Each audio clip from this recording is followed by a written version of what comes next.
In today's video we will talk about the legacy of Nelson Mandela, from prisoner to president. Nelson Rolihlahla Mandela was born on July 18, 1918, in the small village of Mvizo in Umtata, then part of South Africa's Cape Province. He was the son of Gadla Henry Mfakiniswe Mandela, a chief of the Tembo people, and Nosakini Fani.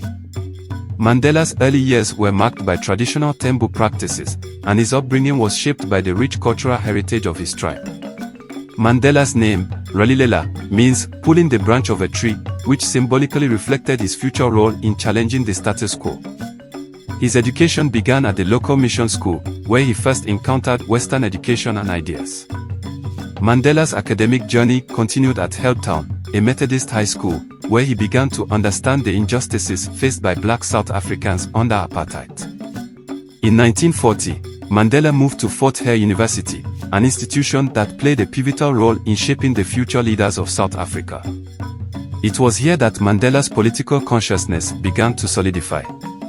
At Fort Hare, he became involved in student protests against the institution's policies, which marked the beginning of his lifelong commitment to fighting for equality. Mandela's academic journey continued at the University of Witwatersrand in Johannesburg, where he studied law. During this period, he became increasingly engaged in the struggle against apartheid, a system of racial segregation and oppression that was deeply entrenched in South Africa. In the early 1940s, Mandela joined the African National Congress, ANC, an organization dedicated to ending racial discrimination and promoting civil rights. His activism and leadership within the ANC grew, and he became a prominent figure in the fight against apartheid. In 1944, Mandela, along with other young leaders, co-founded the ANC Youth League. Their goal was to challenge the old guard of the ANC and push for a more radical approach to ending apartheid. The Youth League's efforts culminated in the adoption of the Freedom Charter in 1955, a seminal document calling for equal rights and democratic governance. Nelson Mandela's leadership gained significant traction with the establishment of the ANC's Defiance Campaign in the early 1950s. This pivotal campaign, a series of nonviolent protests, was designed to challenge and dismantle apartheid laws.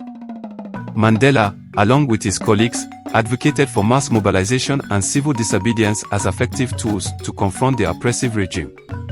By organizing widespread demonstrations and acts of defiance, Mandela and the ANC sought to undermine the apartheid system's legitimacy and rally both national and international support for the struggle for equality and justice. This campaign marked a crucial phase in the fight against racial oppression. The struggle for justice and equality intensified, and in 1961, Mandela co-founded the Umkhonto we Sizwe (MK). The armed wing of the ANC, MK, was established in response to the increasing repression of peaceful protests and aimed to conduct sabotage against government targets. This shift marked a more militant phase in Mandela's activism. Mandela's commitment to the cause led to his arrest in 1962. He was convicted of sabotage and sentenced to life imprisonment in 1964.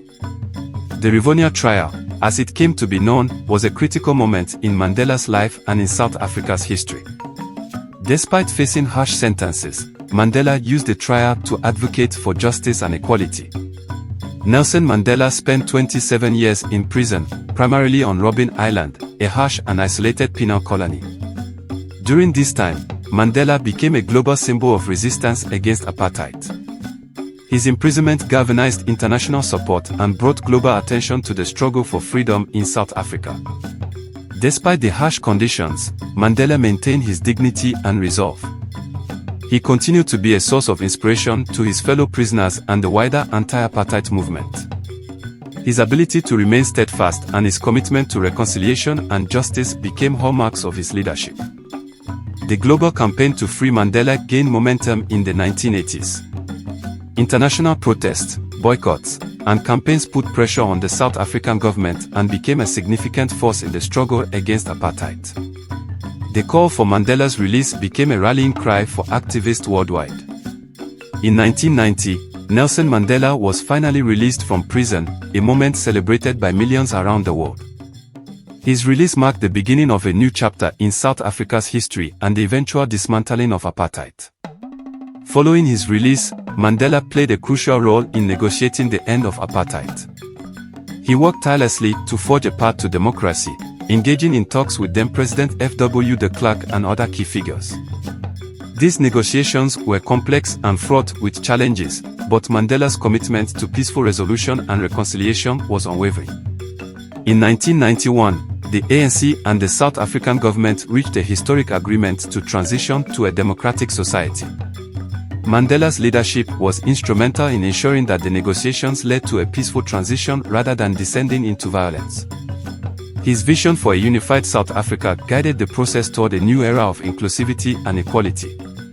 The first multiracial elections in 1994 were a watershed moment in South African history. Nelson Mandela and the ANC won a decisive victory, and Mandela was elected as South Africa's first black president. His inauguration on May 10, 1994, symbolized the end of decades of racial oppression and the beginning of a new democratic era. As president, Nelson Mandela focused on national reconciliation and building a democratic South Africa. He established the Truth and Reconciliation Commission to address the injustices of apartheid and promote healing among South Africans. Mandela's presidency was marked by his efforts to bridge the divides of the past and build a unified nation. Mandela's presidency also emphasized economic and social reforms aimed at improving the lives of South Africa's disadvantaged. His government worked to address issues such as poverty, unemployment, and inequality, laying the groundwork for a more equitable society. In 1999, Nelson Mandela voluntarily stepped down from the presidency after serving a single term. His decision to relinquish power was a powerful testament to his commitment to democratic principles and his belief in a peaceful transfer of authority. By choosing not to seek a second term, Mandela demonstrated his dedication to the ideals of democracy and governance, emphasizing the importance of leadership transition without conflict. This act underscored his respect for the democratic process and his desire to set a precedent for future leaders, reinforcing his legacy as a champion of justice and reconciliation. Even after leaving office, Mandela continued to be a global icon of peace and justice.